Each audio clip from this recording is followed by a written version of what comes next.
बहुत चर्चाएं हो रही हैं। कम से कम एक चर्चा तो पकड़ो जिससे तुम्हारे हृदय मंदिर के पट खुले और तुम्हें साक्षात्कार हो जाए भगवान का। खा खा के अगर वजन बढ़ा रहे हो तो लकड़ी का वजन बढ़ेगा, फूंक दिया जाएगा शरीर, और किस काम में आएगा। कोई रोग हो सकता है, कोई घटना घट सकती है, इसलिए सावधान। प्रमाद स्थिति नहीं, दीर्घ सूत्रता नहीं।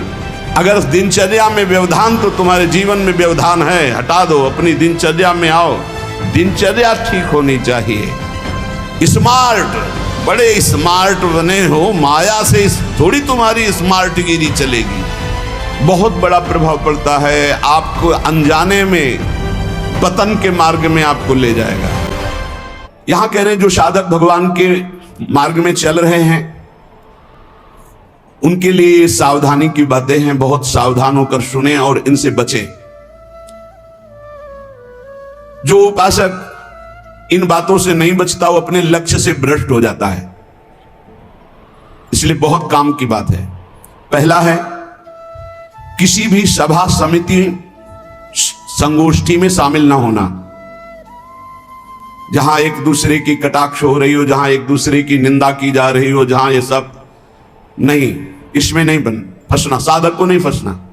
भगवत प्राप्ति करने वाले साधक को सबसे पहले बचना है। आ जाना, वहां सभा है, आज वहां समिति है, वहां ऐसा संगोष्ठी है, इस विषय की चर्चा है, नहीं। सत्संग, एकांत सेवन, भगवत सेवा, सत्संग, इष्ट मिले और मन मिले, मिले भजन रस रीति, तहां निसंग कोहे मिलिए तासों की जय प्रीति। कभी नहीं गए। कई तरह की हानियां हो जाती हैं, साधक बहिर्मुख हो जाता है। इसलिए साधक को कभी सभा में, समिति में, ऐसी जगह नहीं जाना चाहिए। मना कर रहे हैं। सभा समितियों में शामिल होना मानो अपनी साधना को नष्ट करना है। जो लक्ष्य प्राप्ति के लिए चलना चाहता है, सभा समिति संगोष्ठी, ये नहीं। एकांत सेवन, सत्संग सुना, अपरिचित जीवन, किसी से कोई परिचय नहीं। अखबार पढ़ना, समाचार देखना, ये उनके लिए सही है जो समाज सेवी हैं, जो समाज में विविध पदों में हैं। लेकिन जो भगवत प्राप्ति करना चाहता है उस साधक के लिए ठीक नहीं। न समाचार पत्र पढ़ना और न समाचार सुनना, न समिति सभा में जाना, न किसी राजनीतिक या व्यवहारिक संगोष्ठी को सेवन करना, नहीं। हम सबके हृदय में विराजमान उस परमात्मा तत्व को जागृत करने के विषय में बोलते हैं। सबका हृदय मंदिर बने और सबके हृदय रूपी मंदिर में भगवान का प्रादुर्भाव, केवल उसकी चर्चा होती है। जिस प्रभाव से अनंत जन्मों से हम भटक रहे हैं, उस माया की मलिनता का नाश करके सच्चिदानंद प्रभु में स्थित होने की चर्चा होती है। बहुत चर्चाएं हो रही है। कम से कम एक चर्चा तो पकड़ो जिससे तुम्हारे हृदय मंदिर के पट खुले और तुम्हें साक्षात्कार हो जाए भगवान का। जब तक हृदय मंदिर में भगवान प्रकाशित नहीं होंगे तब तक कुछ काम बनने वाला नहीं। तो सत्संग हृदय मंदिर के पट खोलता है, सत्संग ज्ञान चक्षु खोलता है, प्रेम नेत्र खोलता है। सभा समितियों में जाना, पक्ष विपक्ष की वार्ता करना, समाचार पत्र पढ़ना, समाचार देखना, इस साधक को छोड़ देना चाहिए।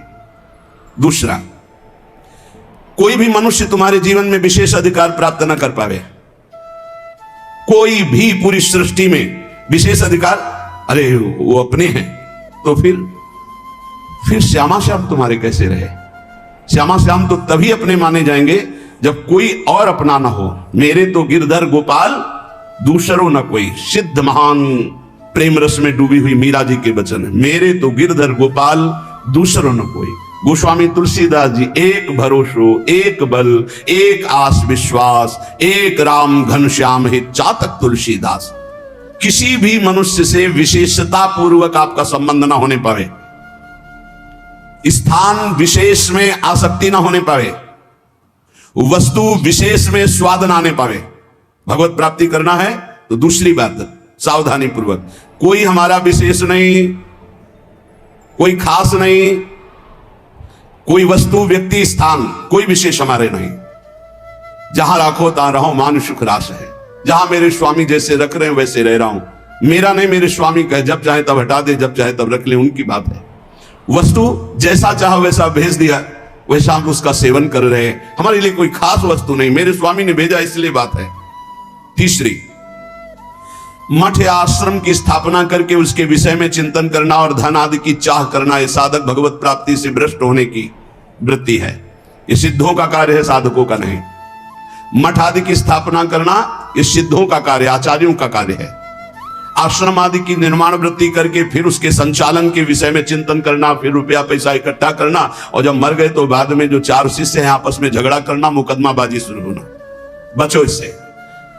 जैसे बने बनाए मंदिर हैं, बने बनाए जगह हैं, हमको वास मिल रहा है, वास कर रहे, हटा दिए जाएंगे, फिर फुटपाथ में बैठ जाएंगे, पर हमारा कोई चिंतन चुरा ले, ऐसा नहीं। हम ऐसा कुछ नहीं करेंगे जिससे हमारा चिंतन बंटवारा हो जाए। मेरे प्रभु हैं, वो थे, वो रहेंगे। उनके एक निमिष मात्र से अनंत ब्रह्मांडों का सृजन हो जाता है। वो जहां रखेंगे जैसे रखेंगे, जहां राखो तहां रहो, मान सुख रास है। उपासक किसको बैठा ले? स्थान विशेष में आ सकते नहीं, व्यक्ति विशेष में आ सकते नहीं, वस्तु विशेष में आ सकते नहीं। हमारे लिए ना कोई वस्तु विशेष है, ना स्थान विशेष है, ना व्यक्ति विशेष है। मठ और आश्रम आदि की स्थापना करके उसके चिंतन में डूबना, अपने मन को मानो दुर्गति का मार्ग चयन कर लेना। थोड़ा सा कड़वा लगेगा ये बात। हम कह रहे हैं सिद्धों का कार्य, साधकों का नहीं। साधकों को नहीं फंसना चाहिए। अगर साधक फंसेगा तो नष्ट हो जाएगा, पक्का, इसमें कोई संशय नहीं। वाल्मीकि रामायण में एक प्रसंग आता है कि एक ब्राह्मण देवता भिक्षा याटन के लिए निकले हुए थे, कई दिन के भूखे थे, भिक्षा मिली नहीं, तो रास्ते में कुत्ता आराम से पड़ा था, 3-4 लाठी उसकी खोपड़ी में मारी, फूट गई खोपड़ी।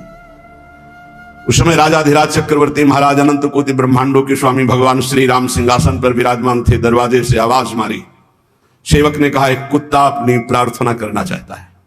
भगवान ने बुलाया, बोलो। बोले मैं आराम से मार्ग में पड़ा था प्रभु, क्या मार्ग के साइड में पड़े रहना अपराध है? मैं कुत्ता हूं तो इसलिए मेरा इतना भी अधिकार नहीं कि मैं रास्ते के साइड में पड़ा रहूं। नहीं हुआ क्या? एक ब्राह्मण ने हमारे 4-5 लाठी मारी, खोपड़ी फूट गई। आप बताओ क्या मेरा दोष क्या था? मैंने भूखा भी नहीं, मैंने उसको कुछ छेड़ा भी नहीं, फिर क्यों मारा? बोले हमारे दरबार में ब्राह्मण को तो दंड दिया नहीं जाता। हाँ आप आए हो इसलिए बुलाते हैं उनको और प्रार्थना करेंगे कि ऐसा क्यों किया। बुलाए गए, भगवान आदर किए उन्हें और कहा आपने ऐसी त्रुटि क्यों की, क्यों मारा इसको? बोले 3-4 दिन से भिक्षा नहीं मिल रही थी, आराम से सो रहा था, मैं भूखा टहल रहा हूं, गुस्सा आए हमने मार दिया। अपराध है आपका? हाँ है। कुत्ते से कहा कि मैं तो दंड नहीं दे सकता क्योंकि हमारे दरबार में ब्रह्म ऋषि को दंड नहीं दिया जाता, आप दंड निर्धारित कीजिए, क्या दंड दिया जाए? उनका कलिंजर पर्वत का इनको महंत बना दिया जाए। तो ये दंड है, पुरस्कार।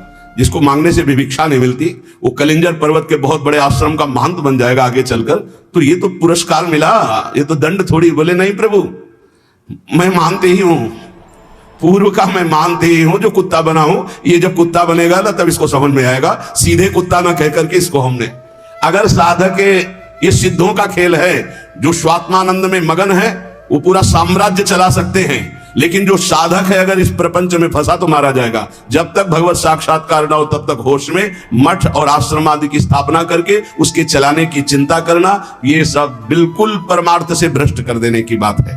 चौथा, साधन में आलस्य, प्रमाद अपनी दिनचर्या में कभी नहीं होना चाहिए। गुरु प्रसाद से अभी तक, अब आगे भगवान जाने, अगर 102 बुखार भी है और हमारा नियम है 12:30 बजे 1 बजे जगना, तो जगना है, जगना।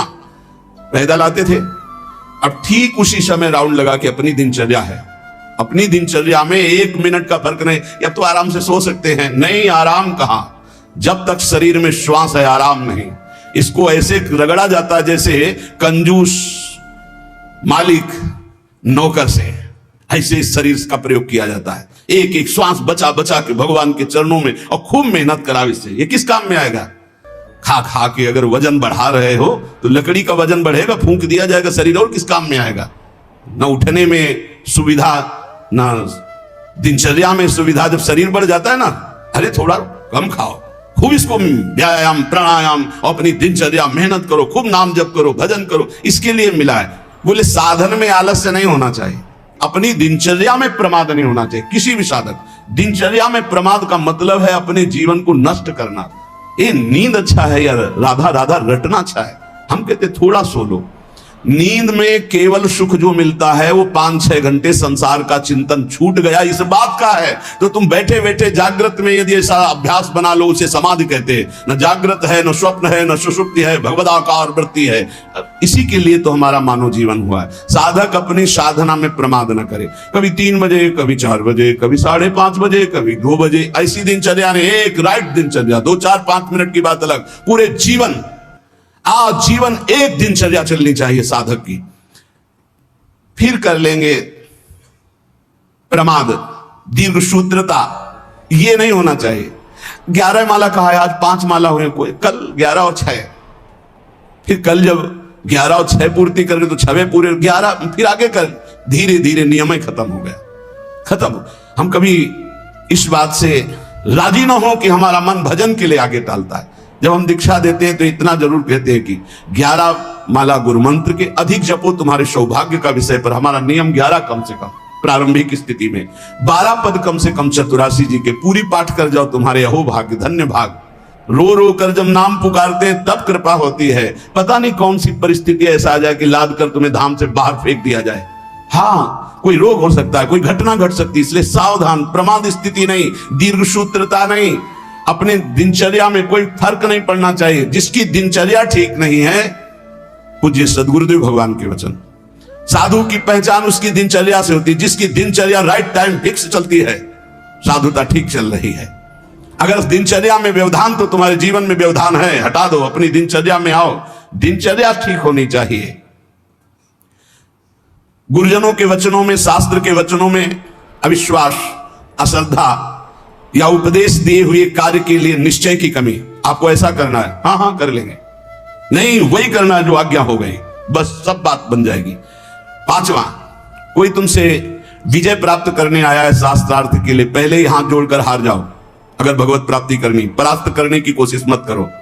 6वां, अपने को संत मानना और दूसरों को दोष दर्शन करना, यह साधक का नाश कर देने वाला होता है। अपने को संत मानना, दूसरों को असंत मानना, मतलब पतन का रास्ता निश्चित कर लिया।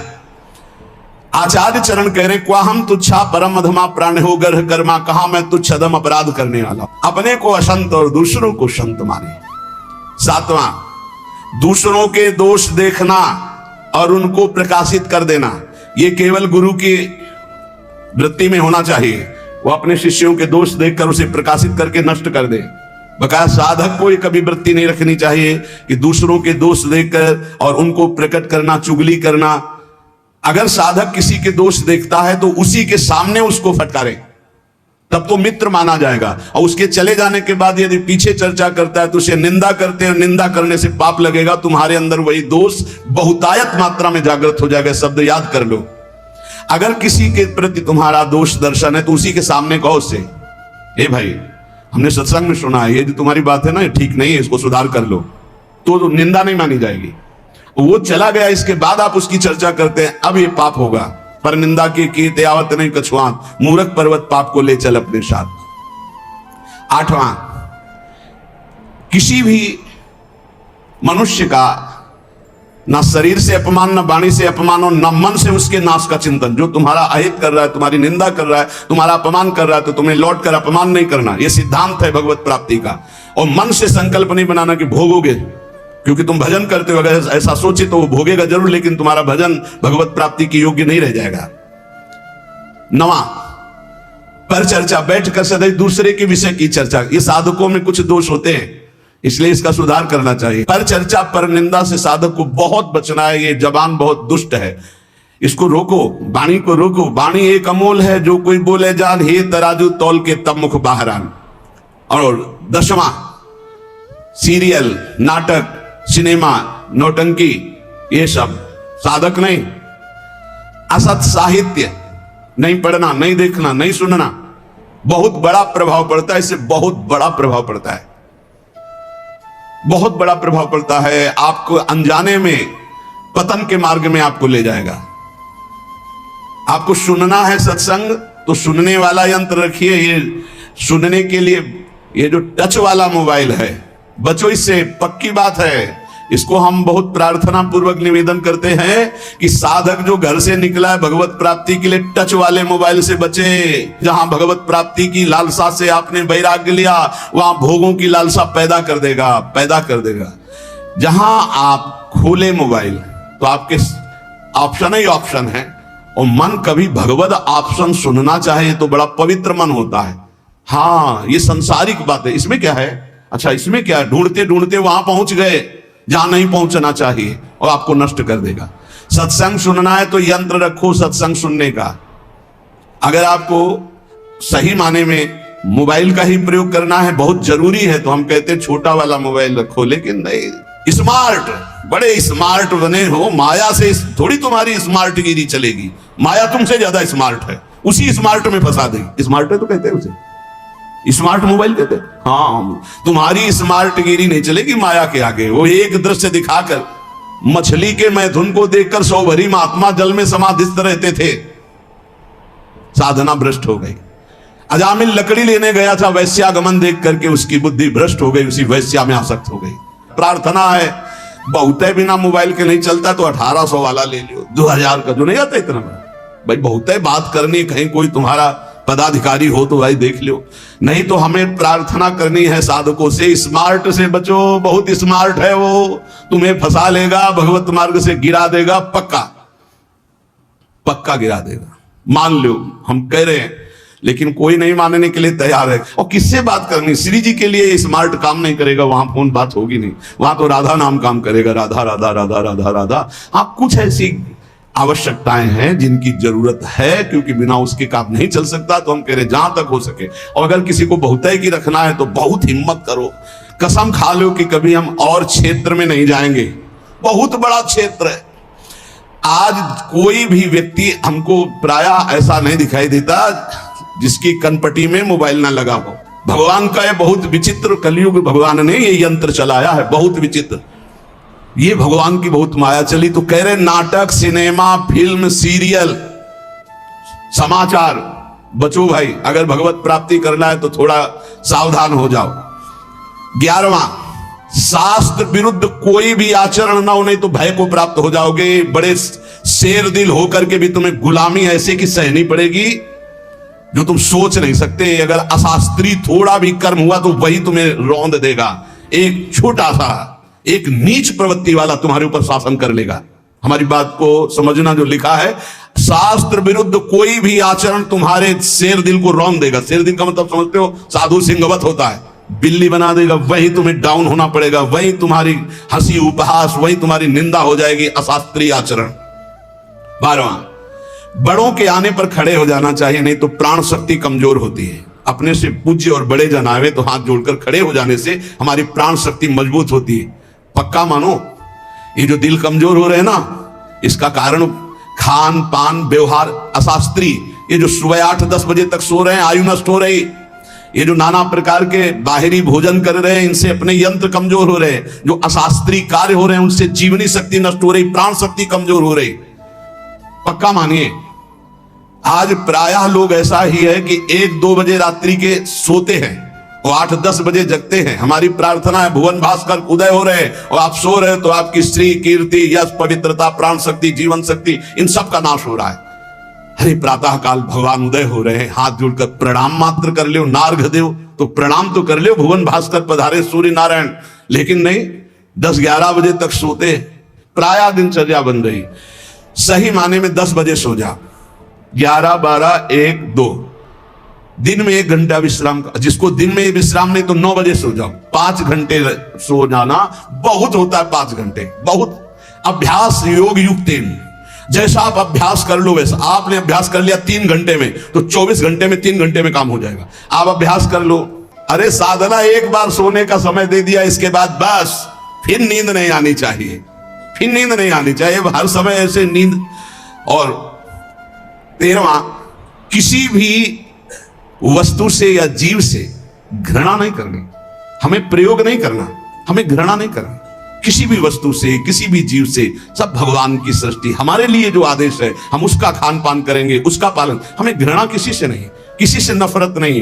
ये घृणा नफरत ये भगवत मार्ग के पथिकों में नहीं होती।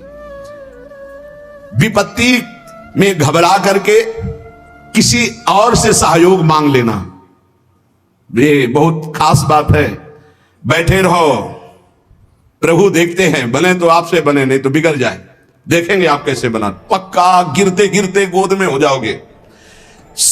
कई बार हमने अनुभव किया सेकंड का, अगर सेकंड की चूक हो जाती तो ऐसी घटना घट जाती। सेकंड की चूक नहीं होने दी मेरे प्रभु ने, हमने कई बार देखा है। इसलिए भारी विपत्ति में घबरा कर किसी और का सहयोग लेना कभी ऐसा अनन्य भक्त के द्वारा नहीं होना चाहिए। अब क्या होगा?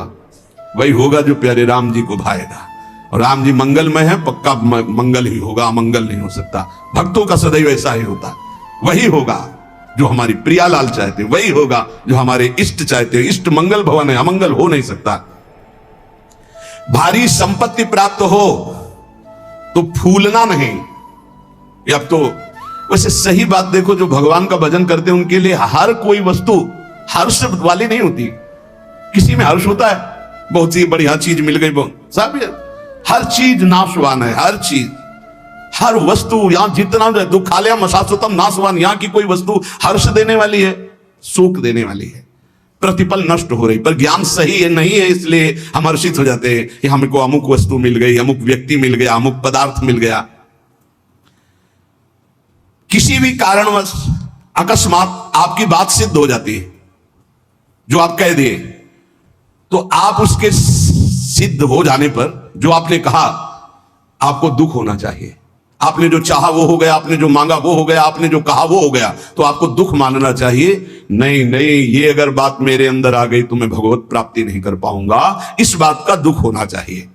जो आस्तिक स्वभाव वाला और श्रद्धालु है, उस समय भारी दुख की अवस्था में सुख का उदय होता है उसके हृदय में।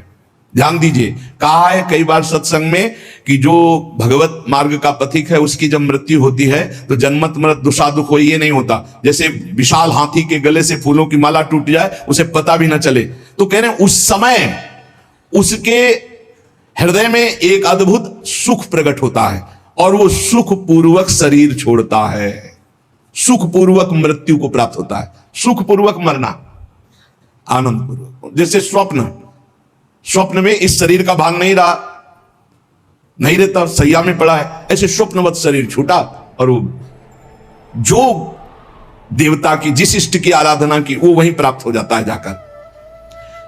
पर यह साधारण नहीं है सुखपूर्वक मृत्यु होना। जो सदैव अपने गुरु की आराधना में संलग्न रहा है, कभी किसी वैष्णव की निंदा नहीं की है, सात्विक भोजन पाया है। हम आपको सच्ची कहते हैं, जो शास्त्रों में मना किया गया है उसके अनुभव के चक्कर में मत पड़ना। ऋषियों ने अनुभव करके बताया, मत खाना।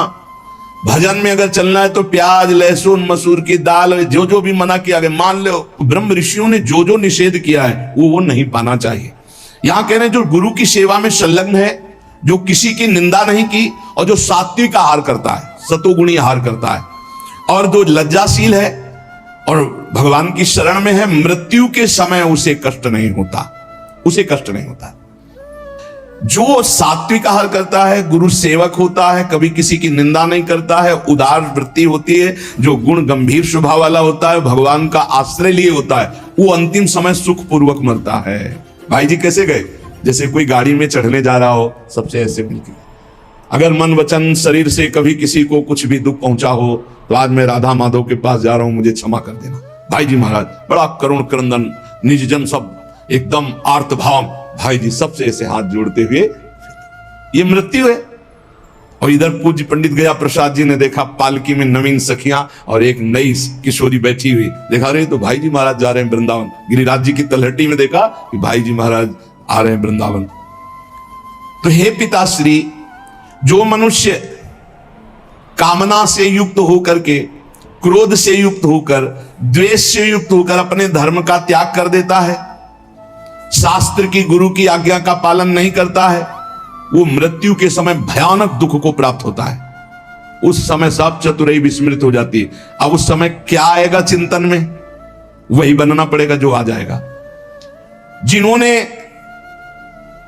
मृत्यु काल उपस्थित होने पर भगवत आश्रय लिया है, उनको जलन नहीं होती।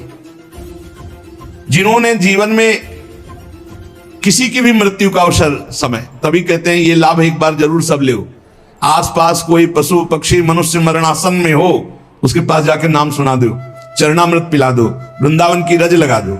अपने लोगों के पास ये होना चाहिए। एक बार हमने कहा था कि एक छोटी सी बैग सबके पास कपड़े की होनी चाहिए, जिसमें चरणामृत, रज, जपमाला, चतुराशी जी, सेवकवाणी, सुधानिधि, ये हमारी सामग्री हमारे पास है। कभी भी प्राण निकले तो है। अगर कभी किसी दूसरे को ऐसा अवसर कि प्राण निकले तो आप थोड़ी रज लगा दिया मस्तक में, चाहे पशु ही क्यों न हो, उसके मुख में एक कण रज का डाल दिया, चरणामृत डाल दिया, नाम सुना दिया, राधा राधा राधा राधा। अब ये वो बीज बो गया जो आपके अंतिम समय काम आएगा। जब आपका अंतिम समय होगा तो भगवान किसी को भेजेंगे या स्वयं आएंगे और आपके मंगल का संविधान रच देंगे। जीवन में एक बार तो कर ले वो। आसपास कहीं पड़ोस में कहीं कोई ऐसा दिखाई दे अवसर, आजकल तो लोग इतने बेपरवाह है कि सामने कोई तड़प रहा है, एक्सीडेंट हो गया है तो वीडियो जरूर बना लेंगे, खिड़की खोल के गाड़ी बढ़ा के निकल, कौन झंझट में फंसे। तो तुम जब फंसोगे तो तुम भी ऐसे तड़पोगे। ऐसा नहीं, प्राप्त सेवा का तिरस्कार करने वाले को दंड मिलता है। प्राप्त सेवा तुमने देखा, इसको जरूरत है मेरी इस समय, भूल जाओ सारे कार्यों को और अपने स्वार्थ को कि तुम्हारे साथ व्यवहार क्या होगा। उसको तत्काल गोद में उठाओ, गाड़ी में बैठो, अस्पताल ले जाओ, जो होगा बाद में देखा जाएगा। पहले प्राप्त सेवा का पालन करो, प्राप्त सेवा का त्याग नहीं करना चाहिए। जब ये नीच मनुष्य दूसरों को कष्ट देना, झूठी गवाही देकर के फंसा देना, पैसे के बल से, ध्यान से सुना जाए, पैसे के बल से निर्दोष को दंड दिलाना या निर्दोष को दंड देना। एक वकील साहब कह रहे थे अपने यहां जो है कि हमको तो वकालत पढ़ाई ही इसीलिए गई कि जो हमारे पास आवे हम उसको जितावें। भाई ठीक है, सांसारिक व्यवहार में आपको ऐसी शिक्षा दी गई होगी, लेकिन हमारा अध्यात्म ऐसी शिक्षा नहीं देता। अध्यात्म शिक्षा देता है कि तुम अपनी वकालत का प्रयोग दूसरों की रक्षा करने के लिए करो, और जो जुर्म करने वाले लोग हैं उनको दंड देना मानो उनको पवित्र करना है। अगर आप जानते हैं ये जुर्म से युक्त है, दोष से युक्त है, और पैसे के बल से उसको निर्दोष साबित कर देते हैं, तो वो और आप दोनों दंड के भागी बनेंगे, परिणाम में आपको दुख भोगना पड़ेगा। अगर उसे दंड मिल जाता है तो वो पवित्र हो जाता है, आप बच जाते हैं। आपकी वकालत होनी चाहिए दूसरों को बचाने के लिए, जो निर्दोष हैं, और जो दोषी हैं उनको दंड देना, ये वकालत का आपका फल होगा। क्योंकि आप अच्छे वकालत करने वाले हैं तो निर्दोष को बचाइए, और दोषी को सजा मिले तो दोषी भी पवित्र होगा और आप भी पवित्र हो जाएंगे। जो लोग झूठी गवाही देते हैं, जो पैसे के बल से दूसरों को, जो निर्दोष हैं उनको दंड दिलाते हैं, दोषियों को मुक्त कर देते हैं, चाहे कोई भी हो, जो बुरी बातों का उपदेश देकर भोले भाले लोगों को फंसाते हैं, जो शास्त्र और संतों की निंदा करते हैं, उनका जब मृत्यु का समय आता है तो भयानक दुख होता है, और उस दुख के समय उनकी दुर्गति का रूप सामने होता है। सुअर, कुत्ता, राक्षस क्या बनना है वही सामने आया और वही उनकी योनि प्राप्त होगी। फिर वो तड़पते हुए मृत्यु को प्राप्त होते हैं। श्री जैमिनी जी ने एक दिव्य पक्षी उनके सामने प्रकट हुआ। ब्रह्म ऋषि किसी भी रूप में अपने जनों को उपदेश देने के लिए प्रकट हो सकते हैं। चैतन्य तेजोमय पक्षी। तो जैमिनी जी ने पूछा कि आपके दर्शन से ही लगता है कि आप त्रिकालज्ञ हैं। जैसे पक्षियों में काकभूषुंड जी, गरुड़ जी, ये सब त्रिकालज्ञ सर्वज्ञ महापुरुष हैं। तो आप हमें यह बता सकते हैं कि जीव ये दुर्गति को प्राप्त क्यों होता है? चैतन्य घन परमात्मा का अंश अपने को आनंद की खोज के लिए भोगों में फंसा रहा है, ऐसा क्यों होता है? उस दिव्य पक्षी ने कहा, महर्षि, मैं आपके मन के संशय को देखकर ही पक्षी रूप धारण करके आया हूं। पूर्व काल में एक परम बुद्धिमान भृगुवंशी ब्रह्म ऋषि थे। उनके सुमति नाम का एक बहुत ही तेजस्वी पुत्र हुआ। जब वो बड़ा होने लगा तो वो शांत और जड़वत पागल, कुछ नहीं बोलना, एक शब्द नहीं बोलना। जब उपनयन संस्कार यज्ञोपवीत हुआ, ब्रह्म ऋषियों में होता है, तो पिता ने कहा, सुमते, आज तक मैंने तुमसे कुछ नहीं कहा, लेकिन अब तुमको गायत्री अध्ययन, मंत्र अनुष्ठान, वेदाध्ययन ये सब करना होगा। भिक्षान्न से शरीर पोषण करो, गुरुकुल में वास करो, वेदों का अध्ययन करो, गायत्री अनुष्ठान करो, पूर्ण ब्रह्मचर्य, ब्रह्म तेज संपन्न हो, फिर गृहस्थाश्रम में प्रवेश करो और उत्तम धर्म का अनुष्ठान करके भगवत प्राप्ति करो। मनुष्य जीवन का यही लक्ष्य है।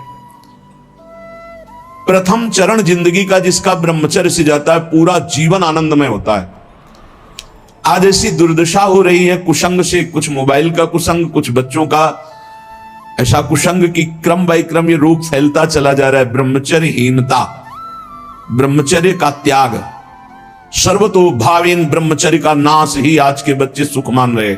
जब प्रथम नींव ही गलत हो गई तो महल कैसे खड़ा होगा? फिर जिंदगी अशांत। नए नए बच्चे आते हैं डिप्रेशन में और कहते हैं कि मैं अपने शरीर को नष्ट करना चाहता हूं, अब मेरी जीने की इच्छा नहीं रह गई क्योंकि मेरे में उत्साह नष्ट हो गया। हर समय हम डिप्रेशन में रहते। पहला आश्रम ब्रह्मचर्य आश्रम है सबका पहला आश्रम ब्रह्मचर्य। फिर जो गृहस्थ, वानप्रस्थ संन्यास या ब्रह्मचर्य सीधे संन्यास। बेटा तुम इन नियमों का पालन करो तो तुम्हें ब्रह्म की प्राप्ति होगी। कौन सा शोक है जो तुमको बोलने नहीं देता? मैं तेज से बता रहा हूं कि तुम साधारण जीव नहीं हो जो हमारे पुत्र बने हो, तुम्हारे ब्रह्म तेज से, पर तुम पागल जैसे रहते हो, एक भी शब्द नहीं बोलते हो। जैसे जड़ भरत जी हार गए, पिता पधार गए, लेकिन कभी गायत्री कभी उच्चारण नहीं किया। संपूर्ण ब्रह्म ज्ञान उनको प्राप्त। जब अनेक बार कहा तो सुमति जी कुछ नहीं बोले। पिता ने स्नेहवश फिर कहा, बेटा तुम छल मत करो, मुझे पता है तुम बोल सकते हो और तुम ज्ञानी महात्मा हो, मुझे पता है तुम्हारा तेज ऐसा है, तुम पागल नहीं हो। जब बार बार कहा तब सुमति ने हंस दिया और उसका, पिताजी ये जो आप उपदेश कर रहे हैं ये बहुत बार बहुत जन्मों में कर चुका हूं। मैं उस तत्व को प्राप्त हो चुका हूं जिसके जानने के बाद कुछ जानना बाकी नहीं रहता। इसीलिए मैं जड़वत पागल आचरण करता हूं कि आप हमको ये ना समझ पावे कि मैं आपका पुत्र बहुत विद्वान या बहुत ज्ञानी हूं। जो आप उपदेश कर रहे हैं बहुत जन्म अनुष्ठान कर चुका हूं। मैं त्रिकालज्ञ हूं, मुझे तीनों कालों का ज्ञान है, भूत भविष्य वर्तमान। त्रिकालज्ञ तब होता है जब भगवत स्वरूप में तदात्म हो जाता है। तो भगवान सर्वज्ञ है तो वही सर्वज्ञता अंश रूप में उतरती है तो वो भी सर्वज्ञ हो जाता है।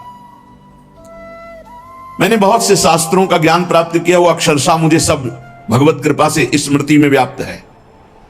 हर कला में मैं प्रवीण हूं, शिल्प कला आदि सब कलाओं में प्रवीण हूं। मुझे पागल रहने का स्वभाव है कि कोई जान ना पावे। इस समय मैं आपके और अपने 10,000 जन्म तक को देख रहा हूं। स्वाभाविक खेद, क्षय, क्षोभ ये हमें स्पर्श भी नहीं कर सकते। संतोष, आनंद, वृद्धि ये सदैव हमारे हृदय में होती रहती है।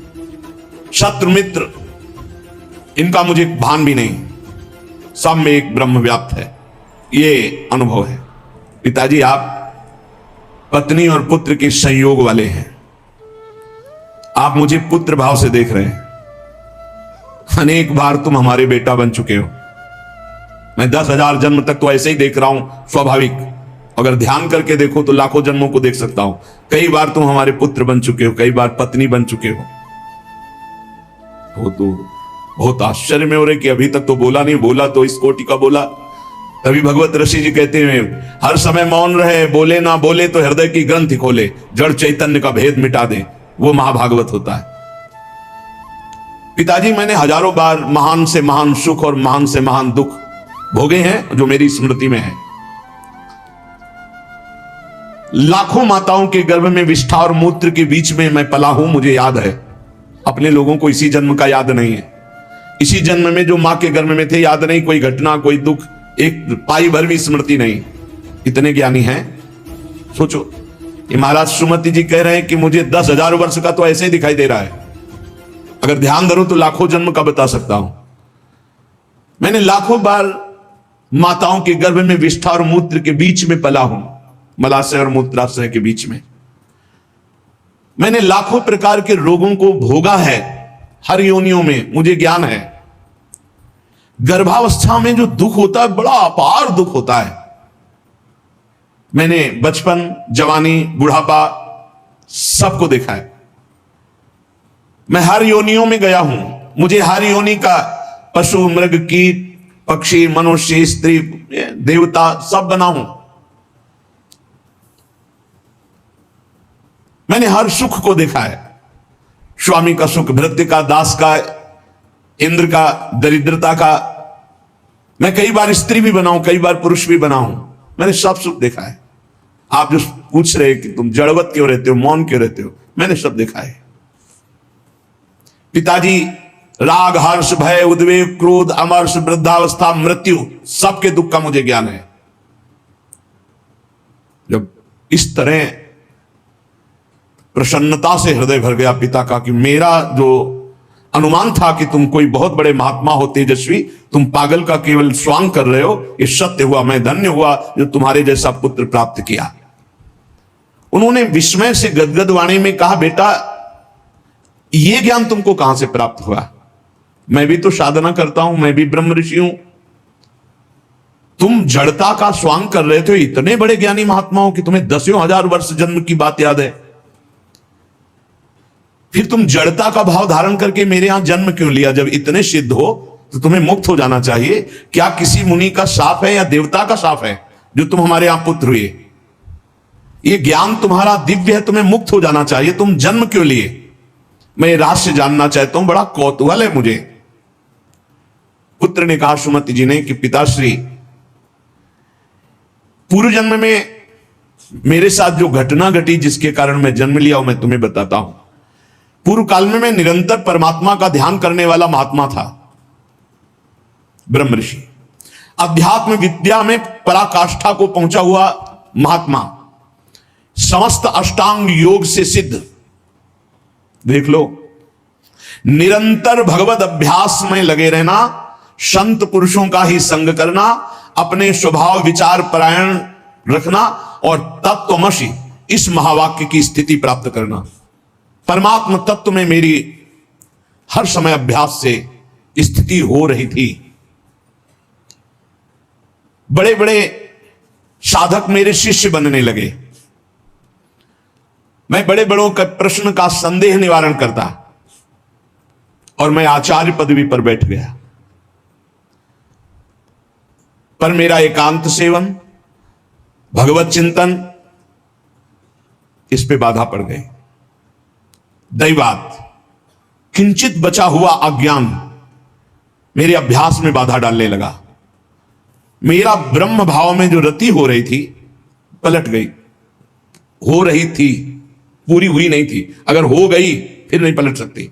जैसे भुना हुआ चना दोबारा नहीं जग सकता। मेरा एकांत सेवन नष्ट होने लगा,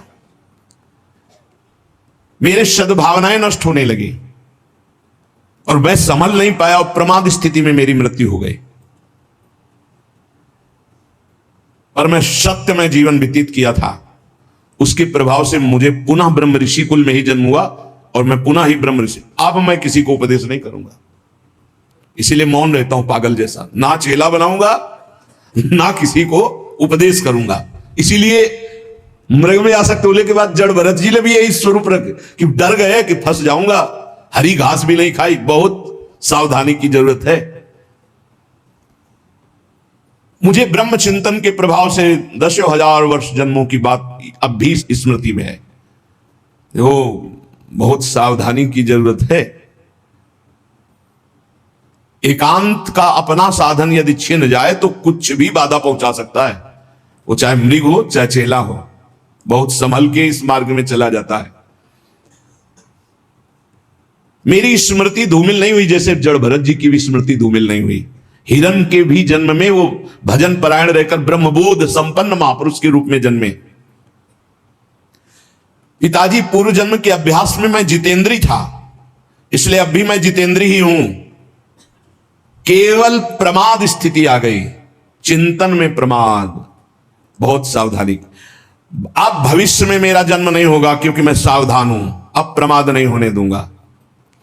मैंने जो दूसरों को ज्ञान दिया था उस ज्ञान का कहीं ना कहीं मुझे अहंकार आ गया, इसलिए प्रमाद स्थिति आ गई। भ्रम न हो जाए, वो छुपा छुपी का खेल खेलता है, चेला नहीं है, वो जगत गुरु है। भगवान श्री कृष्ण कह रहे हैं मत्ता पर तरम नान्यत, मेरे सिवा अन्य कोई नहीं। तो कहीं गुरु बनने का अहंकार ना आ जाए। भगवान अपने भक्त की हर इच्छा को पूर्ति करते हैं तो वही आकर शिष्य रूप में शरणागत का स्वांग करते हैं, ये भूल गए तो देख ले और कोई अपराध नहीं था, कोई अपराध नहीं था। प्रमाद स्थिति मैं ज्ञानी हूं, हम जागृत हो गया, एक जन्म बर्बाद हो गया। ब्रह्म बुद्ध इसलिए इस जन्म में बोल ही नहीं रहे, अपने पिता से भी नहीं। जब बहुत बार कहा तो करुणा करके बोले, जैसे जड़ भरत जी रघुगर से बोले, मैंने जो दूसरों को ज्ञान दिया था, ये ज्ञान देते समय नहीं होना चाहिए कि मैं उपदेश कर रहा हूं, मैं उत्तर दे रहा हूं। सच्ची नहीं, वो श्री भगवान अंदर से बोल रहे हैं। हृदय मंदिर भगवान का है, साउंड ये दिखाई दे रहा है, और अंदर से भगवान बोल रहे हैं। जो उत्तर दिया वो मैं भी सुन रहा हूं, मैं उत्तर देने वाला नहीं हूं, मैं भी श्रोता ही हूं। उत्तर देने वाले श्री भगवान जगत गुरु जो सबके हृदय में बैठे हैं, वही कथयंति च माम नित्यम तुष्यंति च रमन्ति च, इसकी योग्यता प्रदान कर रहे हैं। वही अंदर से कथन करवा रहे हैं, वही उसी में रमण करवा रहे हैं, वही सुनवा रहे हैं। जो सत्य चिंतन करता है वो कभी व्यर्थ नहीं जाता। उसके प्रभाव से मुझे आगे कोई साधना नहीं करनी पड़ी और मुझे तत्वबोध हो गया। यही खास बात होती है। मैं ब्याज सहित भजन मिलेगा, आगे कोई साधना नहीं करनी पड़ी। इस जन्म में स्वयं तत्वबोध संपन्न महापुरुष के रूप में प्रकट हो गए। जैसे जड़ भरत जी जन्म से सिद्ध, भजन कर नामे भक्ता प्रणश्यति, ये खास बात होती। 100 बार राधा राधा बोला है तो अगले जन्म में 101 बार से शुरू होगा, 99 से नहीं। मैं त्रिकालज्ञ हूं, अपना परिचय बता रहे हैं। और ये तीनों कालों का ज्ञान साधारण धर्मों के पालन से या कर्मकांड से, इनसे नहीं प्राप्त होता है। ये भगवत चिंतन ब्रह्म चिंतन से प्राप्त होता है। पिताजी मैं जन्म से ही सन्यासी हूं, मुझे शिक्षा की अब जरूरत नहीं कि आप ब्रह्मचर्य धारण करो, आप जाओ एकांत सेवन करके फिर गृहस्थाश्रम, फिर वानाप्रस्थ, फिर सन्यासी। मैं जन्म सिद्ध सन्यासी हूं। मेरे से चूक हो गई, जरा सी चूक में जन्म हो गया। हिरन में आसक्त, जरा सी चूक में। एक बहुत बड़ा गेम है ये, चूक नहीं होनी, ये खेल है, चूक नहीं होनी चाहिए। अच्छा, खास बात देखो, चूक कहां हुई है। और जब भगवान की शरण में होता है तो भगवान कह रहे अंतिम चूक को मैं सुधारता हूं। इसीलिए सर्वश्रेष्ठ भगवान की भक्ति है, शरणागति है। हे, इतने बड़े महात्मा की चूक हुई और अगला जन्म होगा और जीवन भर वैश्यागमन करता रहा। अंत समय नारायण बुलाया तो परम पद पहुंच गया। पुत्र के बहाने नारायण बोल, भगवान नाम, इसीलिए हम नाम जप की महिमा को बार बार गाते हैं। मैं क्या हूं इसको छोड़ो, आप क्या है प्रभु, मैं समझ गया। राधा राधा राधा राधा राधा राधा, परम पद मिल गया। अब ये बहुत सरल लगता है ना, इसलिए फिर किसी को हीरा दो तो कांच ही समझेगा, और दाम लगा के कांच दो तो उसको माथे पे लगाएगा। 1 लाख में खरीदा है, भले चमकीला रंगीन कांच ही हो या सफेद कांच हो, और अगर फिर हीरा दो तो उसको लगे हीरा फिर कैसे दे सकता है, नहीं ये तो कांच ही होगा। पैसा लगा के फ्री सत्संग मिल रहा है तो समझ में नहीं आता, फ्री सत्संग मिल रहा है, फ्री एकांतिक मिल रहा है तो समझ में नहीं आता। पक्की बात समझो, भगवान नाम से बढ़कर के कोई साधना नहीं है, कोई साधना नहीं। ये आप देखो इन प्रसंगों को इसीलिए सुनाते कि आप पकड़ो, इतनी ऊंचाई पे चढ़ा हुआ महापुरुष जरा सा अहम में फिसल गया। और भगवान का भक्त जो भगवान का शरणागत है, तो भगवान कहते हैं अंतिम समय उसका स्मरण मैं बनता हूं, मैं स्वयं उसका स्मरण बनता हूं।